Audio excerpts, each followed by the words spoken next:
At 8:42 a.m., everything still looked normal. The house was quiet. The coffee was still warm. The banking app loaded like it always did.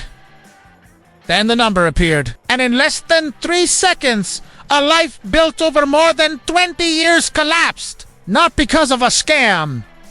Not because of bad luck. Not because the economy suddenly exploded, but because of one decision that felt reasonable at the time. This is the story of how a single choice, made calmly and confidently, ruined someone's financial life, and why it happens far more often than anyone wants to admit. Michael did everything right.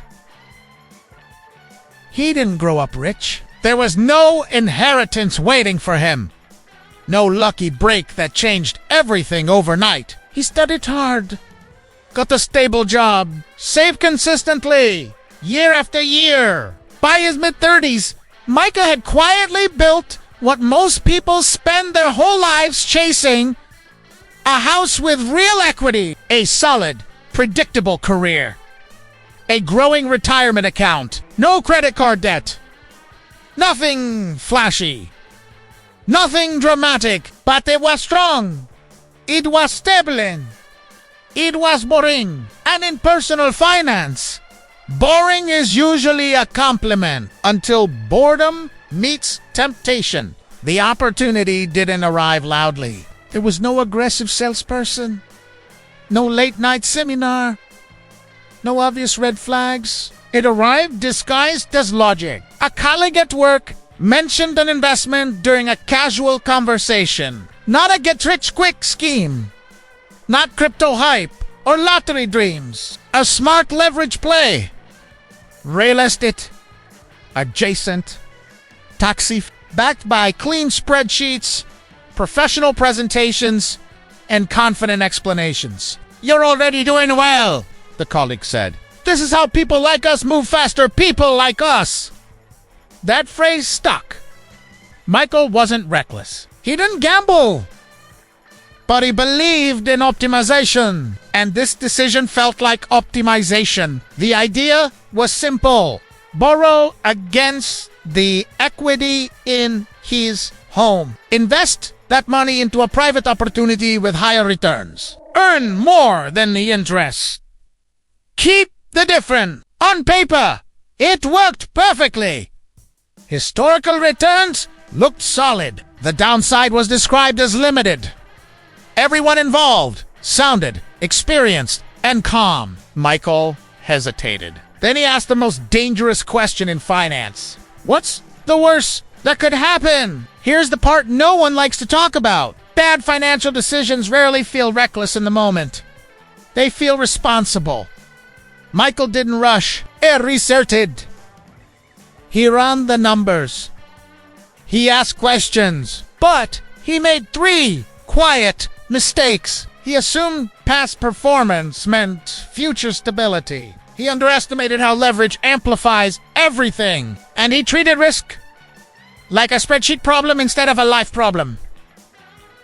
The loan was approved. These banks love collateral, especially houses.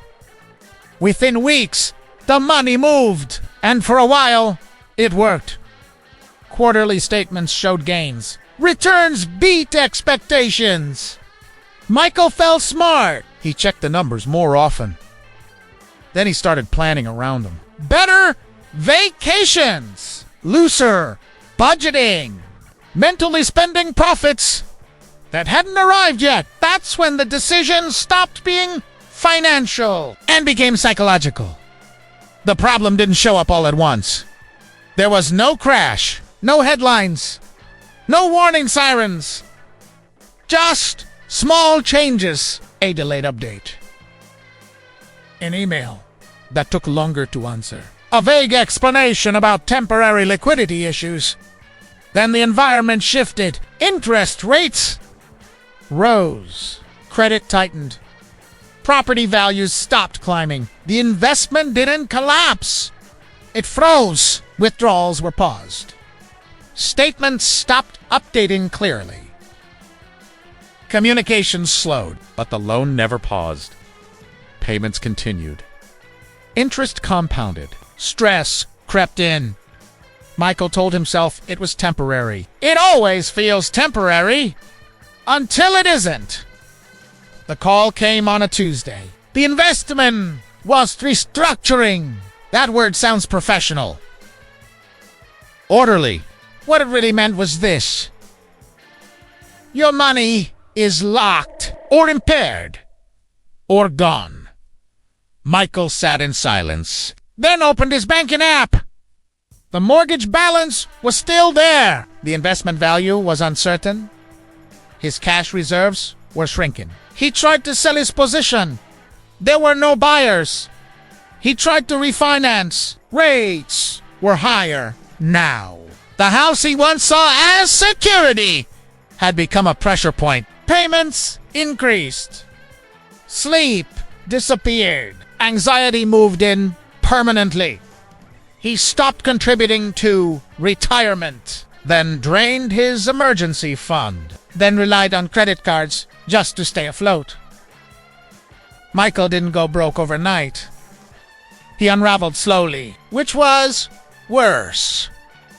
Because every day he had time to replay the decision again and again and again. People imagine financial ruin as homelessness or headlines. The reality is quieter. It's tension at dinner. It's ignoring phone calls. It's waking up at 3 in the morning with the same thought looping in your head. What if I hadn't done it? Eventually, Michael sold the house. Not because he wanted to, because he had to. Years of equity disappeared. Tax advantages vanished. Stability evaporated. At 45, he was financially behind his 30-year-old self. Not because he was careless, but because he broke one unspoken rule of money. Never risk what you need for what you want. This story isn't rare. It just doesn't go viral. One decision, one moment of confidence, one belief that this time is different. Financial collapse usually isn't about ignorance. It's about overconfidence mixed with leverage. The most dangerous words in personal finance aren't, "I don't know." There, I've thought this through. Smart people ruin their finances all the time. Not by gambling, but by stretching stability for speed. They confuse growth with progress, optimization with safety, leverage with intelligence. And once leverage enters the picture, mistakes don't whisper, they echo. Michael rebuilt. Slowly. But the cost of that one decision wasn't just money. It was time, peace of mind, and years he'll never get back. So, before you make your next smart move, ask a better question. If this goes wrong, what part of my life breaks? Because sometimes the most expensive mistake isn't the one that fails. It's the one that almost worked.